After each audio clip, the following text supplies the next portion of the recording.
Hi guys, welcome to episode की news. मेरा नाम Abhineet Bhardwaj and multiple updates हैं मार्वल, डीसी और पॉप कल्चर वर्ल्ड की तरफ से, जिनके बारे में आज डिस्कस करेंगे।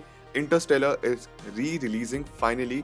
वो दिसंबर में रिलीज होने वाली थी, जिसको डिले कर दिया गया, पहले सितंबर में होने वाली थी एंड फाइनली अब उसकी रिलीज डेट आ चुकी है, इसके बारे में आगे डिस्कस करेंगे। इसी के साथ साथ टी चाला की कास्टिंग की भी बात की जा रही है। Andrew Garfield Spiderman 4 and Daredevil born again series का trailer within a week या विद इन 2 वीक्स रिलीज होने वाला है। इसके बाद मार्वल के साथ साथ डीसी से भी कुछ अपडेट्स हैं regarding the Batman. Creature commandos खत्म हो चुके हैं, तो आप सभी से ये रिक्वेस्ट करूंगा कि प्लीज वीडियो को स्टार्टिंग लेकर एंड तक जरूर देखना, सो दैट आप कोई भी अपडेट मिस ना कर दें। तो चलिए फिर without wasting in time let's begin the show.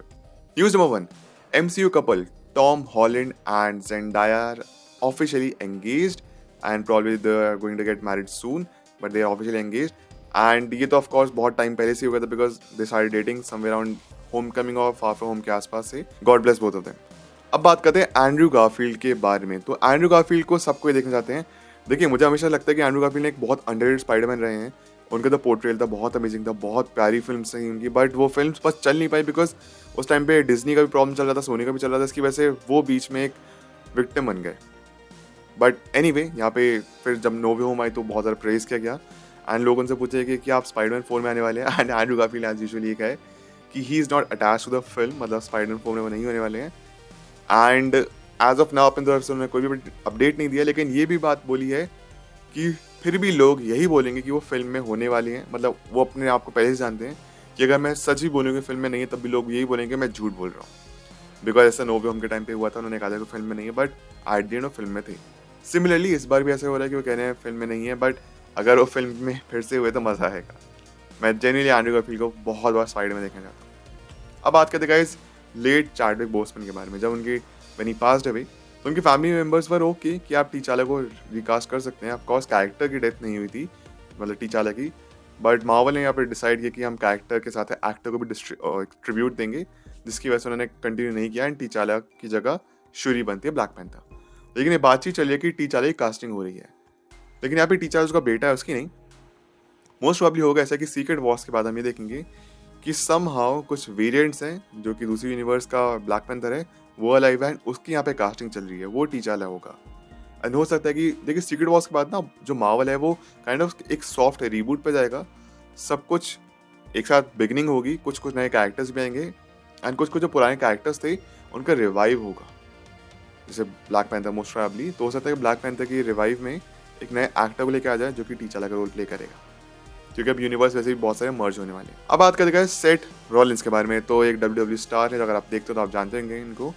इनका भी कुछ रोल होने वाला कैप्टन अमेरिका 4 में, बट ये बताते हैं कि जो फाइनल कट है फिल्म का उसमें उनका रोल नहीं है। ज़्यादा बड़ा रोल नहीं था, बट एक्सटेंडेड केमियो था, लेकिन वो भी उनका रोल कट कर दिया गया है बिकॉज फिल्म के बहुत सारे रीशूट्स हुए हैं, री रिटर्न हुई है फिल्म, मतलब बहुत वक्त रीराइट भी किया है, जिसकी वजह से उनका जो रोल था वो कट ऑफ कर दिया गया है। एंड यहाँ पे स्पेकुलेशन चल रही है कि क्या ये फिल्म अच्छी होने भी वाली है नहीं, बिकॉज जब जब रीशूट्स होते हैं, जब जब रीराइट्स होते हैं, तो अक्सर फिल्म इतनी अच्छी परफॉर्म नहीं करती है। यहाँ पे स्पेसिफिकली अगर उनको रोल काट दिया गया है तो काफ़ी सैड बात है उनके लिए। लेकिन इसके साथ यहाँ पे एक नए डोर्स भी खुलते हैं। मे भी हो सकता है कि फ्यूचर में कोई बड़ा रोल प्ले कर ले वो। एज ऑफ नाउ वो नहीं है फिल्म में, डिस्पाइट उन्होंने इस फिल्म में काम किया। नेक्स्ट न्यूज़ गाइस, अगर आप लोग असासिन्स क्रीड गेम के फैन हैं तो ये गेम एक बार फिर से डिले हो चुका है। Assassin's Creed Shadows is delayed to March 20। वो रिलीज हो जाना तो बहुत पहले ही, but it's been delayed again. And वहीं पर अगर हम बात करें इट चैप्टर 2 के बाद जिसकी स्पिन ऑफ सीरीज आई थी वेलकम टू डेरी, इसकी रिलीज डेट बताई गई सितंबर ऑफ 2025। अभी 8-9 महीने का वक्त है इसको रिलीज होने में and I am really looking forward to it. मुझे बहुत ज़्यादा मन है इस शो को देखने का, बट अनफॉर्चुनेटली अभी से बहुत टाइम है। The last of us season 2 is releasing in this April of 2025। सो चलो, ये तो फिर भी काफ़ी पास है रिलीज होने के लिए, लेकिन वेलकम टू डेरी बहुत वक्त है। अब बात करते हैं इंटरस्टेलर फिल्म के बारे में। तो Interstellar film happens to be one of my favourite films, although ये लास्ट टू लास्ट ईयर भी री रिलीज हुई थी, यानी कि 2023 में तो री रिलीज हुई थी। मैं इसको देख के भी आया था IMAX में, एंड अब इसको फिर से री रिलीज किया जा रहा है बिकॉज का 10 ईयर्स एनिवर्सरी कंप्लीट हुई है। And now it's finally releasing in February of 2025, 7 February 2025 India में। ये बाहर रिलीज हो चुकी है और इंडिया में भी हो रही है IMAX में। अगर आप भी फैन इंटरस्टेलर के तो ज़रूर देख के आना IMAX में, बिकॉज ये अपने आप में एक्सपीरियंस था। बाय द वे, मैंने इसका व्लॉग भी बनाया था अपने दूसरे चैनल पे, अपनी डायरीज पे, वहाँ पे इंटरस्टेलर का व्लॉग मौजूद है, आप चाहे तो वहाँ पे चेकआउट कर सकते हैं। अब बात करें मैट्रिक्स फिल्म के बारे में। तो मैट्रिक्स फिल्म का जो नेक्स्ट पार्ट होने वाला है उसमें विल स्मिथ होने वाले हैं, उन्होंने यहाँ पे काइंड ऑफ हिंट दी है। इस फिल्म के बारे में हमको थोड़ा आने वाले कुछ महीनों में पता चलेगा। नेक्स्ट न्यूज़, गाइस जैसे स्पेकुलेट किया जा रहा था एंड वेरी वेल डिजर्व्ड भी हैं, Colin Farrell has officially won Golden Globe award for his performance as Penguin in the Penguin series. And ये कोई ताज्जुब वाली बात नहीं, कोई सरप्राइजिंग बात नहीं है, बिकॉज उनकी परफॉर्मेंस इतनी अच्छी थी कि लोग एक्सपेक्ट कर रहे थे कि इनको मिलना ही मिलना चाहिए। हाँ, ताज्जुब की बात तब होती अगर इनको अवार्ड नहीं मिलता तो for his performance despite being so good, so good. And hopefully penguin का सीजन 2 भी हमको देखने मिले। अगर आप लोगों ने पेंगुइन शो देखा है तो आपको कैसा लगा था शो, एंड कॉलिन फैरल की परफॉर्मेंस कैसी लगी थी, प्लीज मैं कमेंट्स में आके जरूर बताना। अब बात करें गाइस द बैटमैन पार्ट 2 के बारे में। तो मैट रीव्स से अभी रिसेंटली डिस्कशन किया गया था इसका लेके क्या है, क्या वो डीसीयू का पार्ट बनेंगे। तो मैट रीव्स ने भी अपनी तरफ से ये कहा है कि अभी आइडिया यहाँ पे डाला गया है, देखते हैं किस तरीके से काम करते हैं, लेकिन फिलहाल तो उनका फोकस द बैटमैन पार्ट 2 पे है। उनकी स्क्रिप्टिंग कंप्लीट होने वाली है एंड इस साल के सेकंड हाफ से फिल्म की शूटिंग भी स्टार्ट हो जाएगी। एंड हो सकता है अगर बैटमैन पार्ट 2 की स्क्रिप्टिंग में थोड़ा और टाइम लगता है तो फिल्म तो anyway is releasing in now in October 27। अगर फिल्म की स्क्रिप्टिंग में थोड़ा टाइम लगता है तो शायद कुछ तरीके से मोल्ड कर दिया जाए कि वो डीसीयू से कनेक्ट करे, लेकिन बहुत चांसेस है कि ये डीसीयू से कनेक्ट नहीं होगा। इसके हम आगे डिस्कस करते हैं। अब बात करते हैं the Batman brave and the bold के बारे में। डीसीयू कंटिन्यूशन में जेम्स गन ने कहा है कि बैटमैन की ओरिजिन स्टोरी नहीं होने वाली of course, and origin story तो खैर द बैटमैन में भी हमने नहीं देखी थी, ब्रूस वेन के पेरेंट्स की डेथ, क्योंकि हम बहुत बार देख चुके हैं, कोई पॉइंट नहीं है बार बार एक ही स्टोरी दिखाने का। लेकिन मुझे Zack Snyder Batman versus Superman की स्टार्टिंग थी ना, वो मुझे बहुत मजा आया था। कैसे सिर्फ एक म्यूजिक में या फिर ओपनिंग क्रेडिट्स में जैक स्नाइडर ने बैटमैन की पास्ट स्टोरी दिखाई थी, दैट वाज फिनोमिनल। हाँ, तो Batman brave and the bold में बैटमैन की ओरिजिन स्टोरी नहीं होगी, इसमें बैट फैमिली पूरी एस्टैब्लिश्ड है। बैटमैन अपने लेट 30s अर्ली 40s में होगा, एंड यही बात कंफर्म करती है क्रेजा कमांडोज का लेटेस्ट एपिसोड।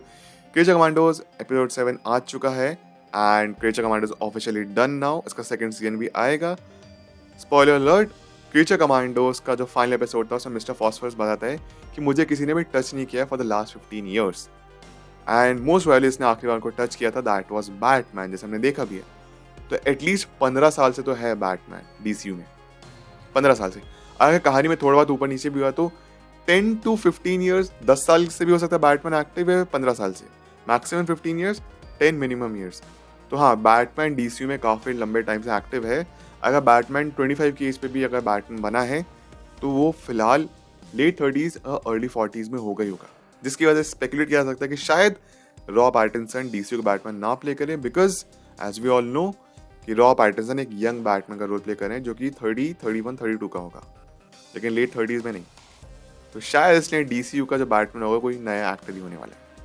एंड ये पे आज की न्यूज़ खत्म हो जाती है। सो गाइस, ये थी आज की वीडियो, ये था आज का एपिसोड। आई होप आपको मजा आया। आपको जो भी थॉट्स है इस वीडियो से रिलेटेड प्लीज मैं कमेंट करके जरूर बताइए। नहीं बताइए कि आप कौन सा अपडेट को लेकर सबसे एक्साइटेड है। अगर आप मेरे इंस्टाग्राम वीडियो पर जुड़ना चाहते हैं, लिंक आपको डिस्क्रिप्शन बॉक्स में मिल जाएगी, नहीं तो मेरी यूजर नेम यहाँ आप लिखवा रहे हो, चाहे तो मुझे फॉलो कर सकते हैं। मिलता है सबसे अगली वीडियो में। अपने ख्याल रखें, always remember you all are superheroes, life में अच्छा करिए। Thank you so much, take care, bye.